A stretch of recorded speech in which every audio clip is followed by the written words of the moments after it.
Okay, hi, I'm Anna Berry here with NewJersey.org, and what a day it's been. It's Friday. It's almost 6 weeks into the Zuccotti Park, Occupy Wall Street protests, but protests I wouldn't say is what I see and what I feel. I see a lot of people here. It's a community. It's people that are a little crazy. It's people that are brilliant and smart, and people that are wanting to get dialogue started. That's the message, okay? So it's a positive thing. Happy to be here. I'm sure it's going to continue on. It's going to be Occupy Halloween this whole weekend, so if you want, come on down. But winter's coming, and people have warm hearts, and they got a strong mind. So let's just see what happens from this. I think something positive will. This particular movement has to result in a better world, a holier world. What we're trying to do, the government has to become holier. It's not holy enough. Hello, my name's Liam McDermott. I'm with NJ.org, and we're here at Occupy Wall Street to find out what people are exactly protesting. What's your name, sir? Marvin Knight. And Marvin, what are you here protesting? Corporate greed. Is that right? Anything else specifically besides that, or? Well, that covers everything, though. The corporations making all the money, and they got 1%, and they have 1%, and the 99% don't have anything. I mean, that's the whole show. Corporate greed. Corporations don't give a damn about anybody. Even in their bylaws, they say the only reason why they are there is to make money. Money, don't give a damn about nobody. Bottom line is money. The public be damned. That is true. And did Pat Buchanan personally call you a zoo creature, sir? No, John Gamble. Oh, John Gamblin, I'm sorry. Not personally. He said everyone out here was a zoo. So since I'm one of the people who be out here, I made the sign just so he could hear about it.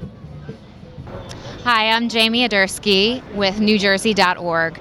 We're here at Occupy Wall Street today, and we all know what the overarching issue is here, but what's unclear is what pushes the individual to come here and protest, and that's what we hope to find out today. And also, we'd like to find out a little bit more about what these people in these communities have to offer for suggestions to help these problems that they feel they're coming up against. And here we have someone that actually works on Wall Street, so I'd love to get his perspective on this whole thing. Can you tell me your name and where you're from?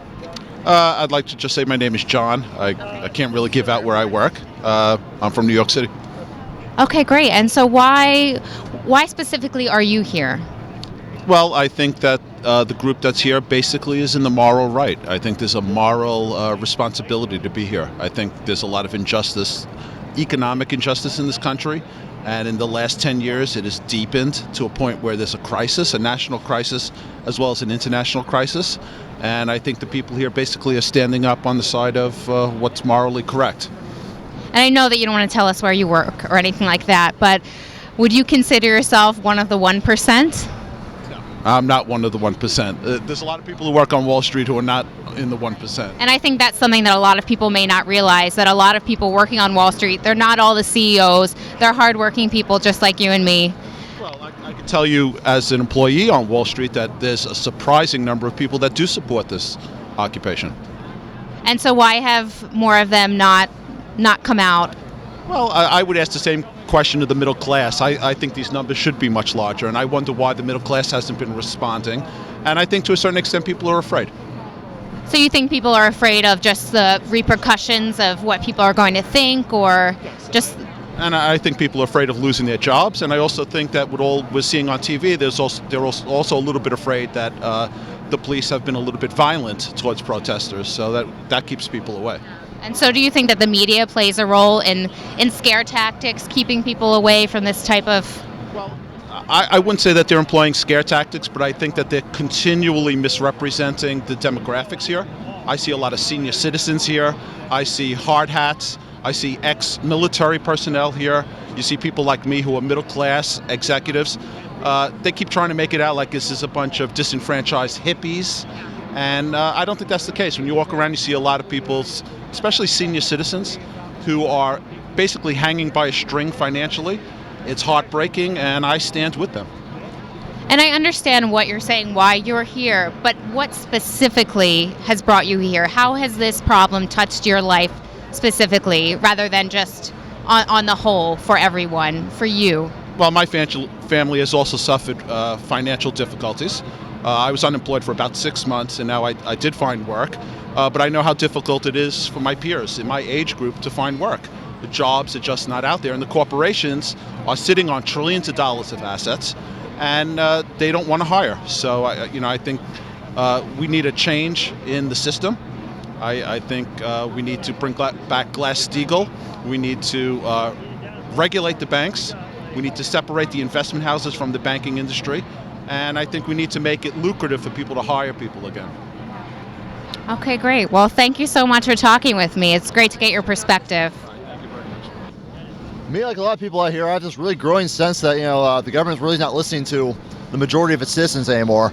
I feel like in order to actually really get your voice heard up in Washington, you have to have just huge amounts of influence. That influence seems to be through campaign contributions. That's just the feeling that a lot of other people have a lot of these days. Like after the huge economic mess in 2008, it was the banks were bailed out immediately, but the homeowners, who probably also had some blame for what happened as well, are still just left out there, just kind of withering away in the wind. And you also see this happening with sweetheart deals over who gets the oil contracts over in Iraq. Like the Medicare prescription plan was pretty much written almost entirely by lobbyists.